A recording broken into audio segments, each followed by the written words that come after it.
estamos informándoles en vivo aquí en las mañanas de América Radio y tenemos de invitado a Julio Schilling, politólogo, autor y director de Patria de Martí. Muy bien, bienvenido a las mañanas de América Radio, Julio. Saludos, Sandra, un placer siempre estar con ustedes. Bueno, vamos a dedicar esta media hora a hablar de temas de Cuba, que de Cuba sobran noticias, por supuesto, pero algo que ha sucedido en las últimas horas realmente es que el presidente ha firmado un memorando presidencial que refuerza significativamente la política estadounidense hacia Cuba, deshaciendo, ¿no?, medidas adoptadas por la administración de Joe Biden. Vuelve a aplicar la prohibición legal del turismo a la isla, respalda el embargo económico y restablece la clasificación de Cuba como estado patrocinador del terrorismo. Hábleme un poco acerca de qué lectura le da usted a esta firma en estos momentos. Mira, a través de los años hemos visto políticas de los Estados Unidos hacia el castrocomunismo, en algunos casos bien intencionada, pero sin embargo careciendo de colmillos. Por ejemplo, la ley de Helms-Burton, ¿no? ¿Verdad? La ley Libertad es una de ellas, donde básicamente en su era más reciente que hemos visto los capítulos con más fuerza poderse aplicar, como es que ciudadanos estadounidenses puedan ir a las cortes a buscar alivio por el saqueo mayor en la historia de los Estados Unidos de propiedad estadounidense por el régimen comunista de La Habana. O sea, fue realmente en proporción el mayor saqueo de la historia de propiedad estadounidense. Entonces, eso es los colmillos que tenía la ley Helms-Burton. Bueno, muchas medidas la hemos visto y sin embargo, el reforzar, porque uno puede poner por ejemplo, una ley, claro, sin embargo, si no se va a reforzar, tú puedes poner ahí las horas, no pueden manejar más de 30 millas por hora, pero las personas se dan cuenta que si están yendo 50 y no los paran, pues quiere decir que no están reforzando. No es hasta que se empiece a reforzar que cambia la cosa. Y esto, el título de este memorándum, Sandra, incluye lo que ha sido esencial y lo que ha faltado, y eso es seguridad nacional de los Estados Unidos en cuanto a su relación con una dictadura comunista que lleva más de 66 años. Es ahí el punto clave. Y eso porque te pudiera decir, por ejemplo, que el secretario de Estado, Marco Rubio, es alguien que entiende, no ahora, desde hace muchos años, perfectamente bien la naturaleza del comunismo cubano y su impacto tóxico hacia la paz en el hemisferio occidental. Claro, todos nosotros que somos hijos de cubanos de esa época, obviamente somos productos de ese comunismo, porque fueron no expulsados, pero autodeportados, desterrados de cierta manera, ¿no?, por su forma de pensar, igual que mi madre, que vino a este país y yo nací aquí. Yo siempre digo, yo soy americana gracias a Fidel Castro, porque si no yo hubiese nacido en Cuba. Pero así es la vida. ¿Cómo crees que esto pueda afectar a las familias que quieran reunirse, este intercambio de dinero, remesas? También están hablando de poner impuestos sobre las remesas. ¿Qué impacto ves que tenga sobre el cubano aquí en el exilio, que esté ayudando a su familia? Mira, Sandra,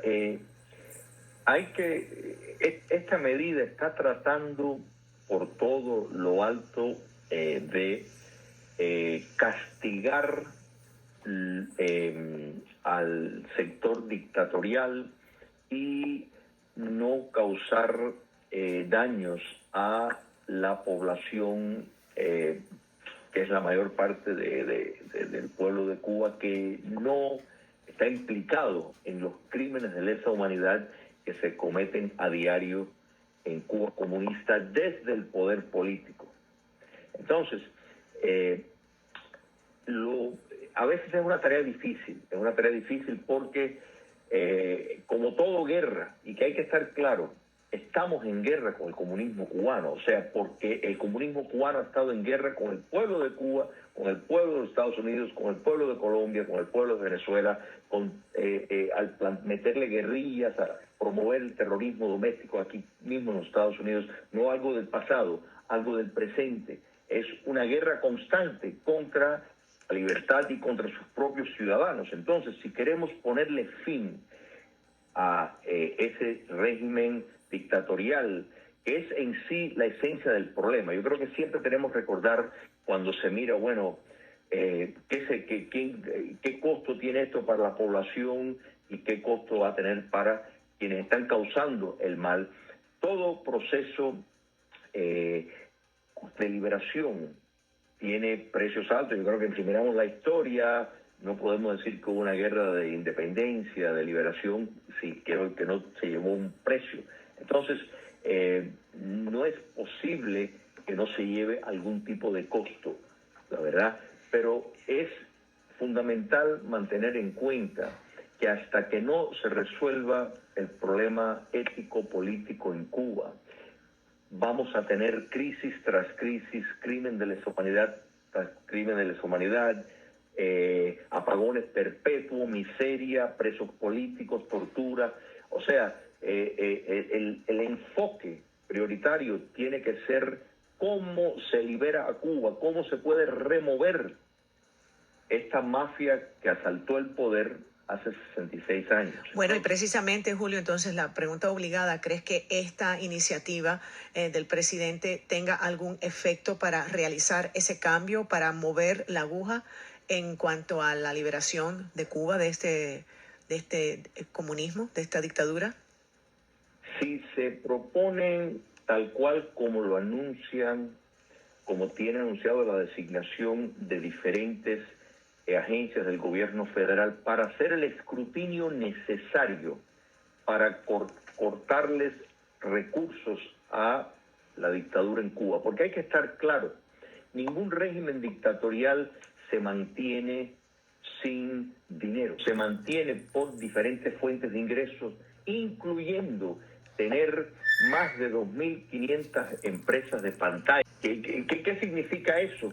Que empieza la estructura interna del poder a quebrarse, y en algún momento vemos un imponderable, que es lo que todos queremos, con el favor de Dios, que ocurra un imponderable que ponga fin de una manera menos dañina, pero más tajante posible. Entonces, sí, en el lenguaje de las instrucciones que este memorándum propone, si se va a llevar al pie de la letra, sí pudiera tener un impacto decisivo, porque no podemos olvidar que los Estados Unidos, y esto lo estamos viendo en diferentes aplicaciones de la política exterior de los Estados Unidos, y eso lo vemos constantemente, lo estamos viendo en cuanto a lidiar con la dictadura de los ayatolas en Irán. O sea, una mezcla de presión internacional por un lado.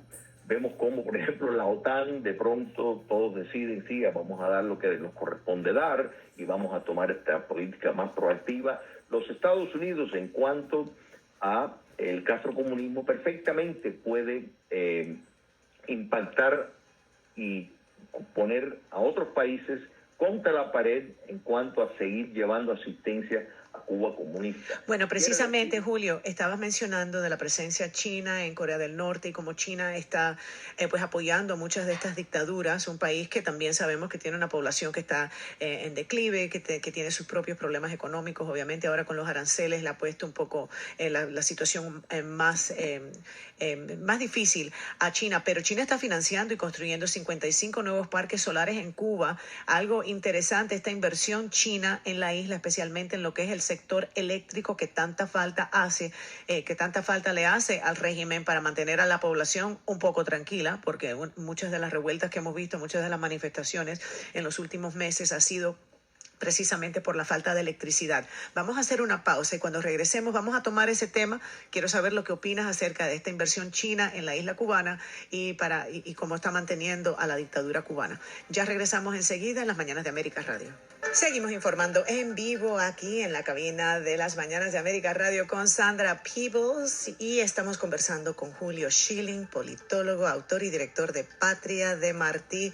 Gracias por seguir con nosotros. Antes de la pausa los dejamos con esta noticia que Cuba está haciendo una inversión en la isla con más de 55 nuevos parques solares, algo que tanto necesita el régimen para mantenerse. ¿Qué nos puedes decir acerca de esto? Y tengo entendido que eso es en Jatibonico.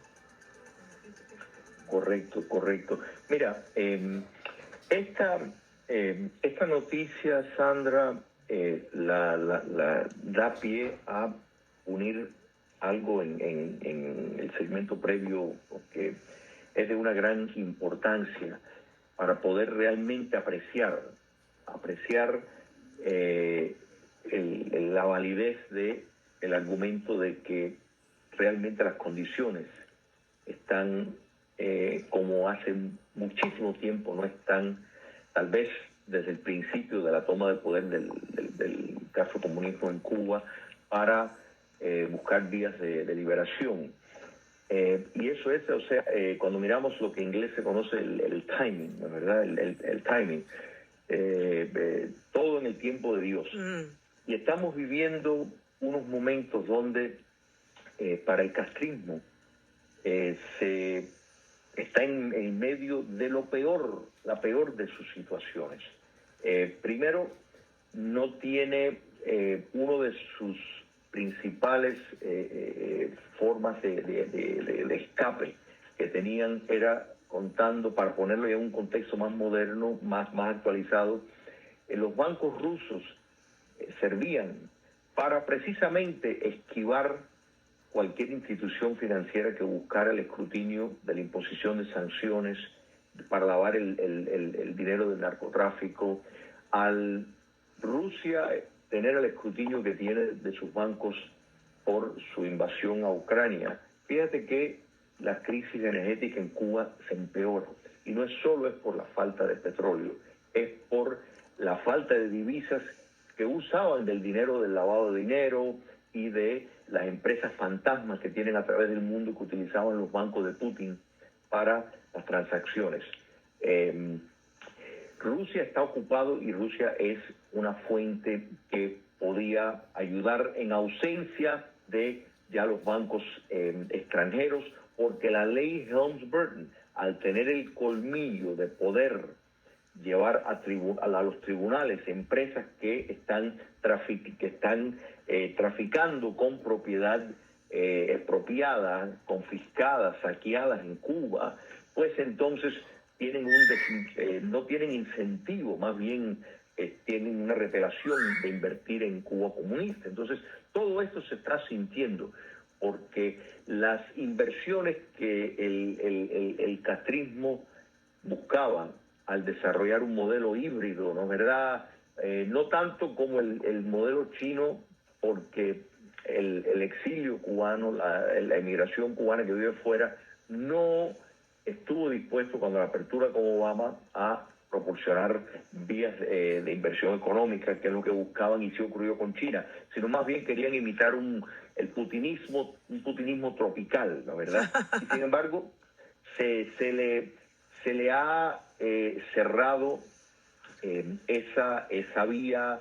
El tema de China, cuando miramos, yo creo que tal vez lo podemos haber tocado en uno de los programas contigo, este enfrentamiento de los Estados Unidos, respondiendo a la guerra simétrica que China lleva a través de muchas décadas, llevando contra el Occidente, esta política de los Estados Unidos de aranceles tiene mucho más que ver con la seguridad nacional de los Estados Unidos que con economía. Porque realmente el hecho de tener que pagar un poco más por un televisor o un celular a cambio de ser más libre, a cambio de cerrar las vías de financiamiento a lo que probablemente es la amenaza más grande. Pero tal vez la administración no ha podido verbalizar y comunicar ese mensaje muy bien al pueblo americano, ¿eh? La verdad que no lo han podido expresar de esa manera. Antes de irnos, que nos quedan solo 3 minutos, quería hablar acerca de que mientras China está invirtiendo en Cuba, Rusia, que había hecho promesas de hacerlo, realmente se ha quedado un poco estancado la inversión rusa porque claro, Rusia también en medio de una guerra con Ucrania, me imagino que le ha costado, me imagino que ha tenido un impacto en la economía del país. ¿Cómo ves ese contraste? No, China, o sea, Rusia está completamente complicada con la situación. O sea, ellos perdieron la guerra con Ucrania. La perdieron porque no lograron tomar posesión de Ucrania. Inmediatamente, como pensaban. Eso pensaban que iba a ser en cuestión de meses o Y los semanas. muertes, las bajas per cápita son muchísimo más altos de los rusos. Y en cuanto al papel chino, China no, el problema de los aranceles, China está para mantenerse a flote, China está retocando su moneda, que es la forma en que logra cambiar y minimizar los impactos de los aranceles, pero eso la debilita. China lo que ha hecho en Cuba son 8 parques, que dicho sea de paso, esto para el medio ambiente en Cuba es terrible, lo que están haciendo los chinos, que son los mayores contaminadores de la historia del planeta. No existe modelo más contaminante, más dañino para el medio ambiente que el comunismo chino, y esos son los que están en Cuba destruyendo a la isla de Cuba. Entonces, pero ¿sabes algo? Me parece interesante que señales eso y muchas cosas que hemos discutido y me deja fría el hecho de que estos temas no se discuten para nada en el pueblo americano. Yo tengo amistades americanas que no tienen ni la menor idea ni el menor interés en nada que tenga que ver con Latinoamérica. No se dan cuenta de la inversión china, no se dan cuenta de la amenaza iraní, no se dan cuenta de nada de lo que está pasando y dice que nosotros no estamos para nation building. No, nation building no, es national security, pero no, es increíble la ignorancia que hay en el pueblo americano. Qué placer conversar contigo, qué refrescante estar con alguien que está tan informado sobre la realidad, ¿no?, de las amenazas y de lo que está ocurriendo en Latinoamérica, específicamente en Cuba. Gracias, Julio Schilling, por estar con nosotros. Siempre a vuestra disposición, un placer. Muchísimas gracias. Bueno, te vamos a aceptar esa disponibilidad para tenerte más seguido en el programa. Gracias, Julio. Con gusto, cómo no.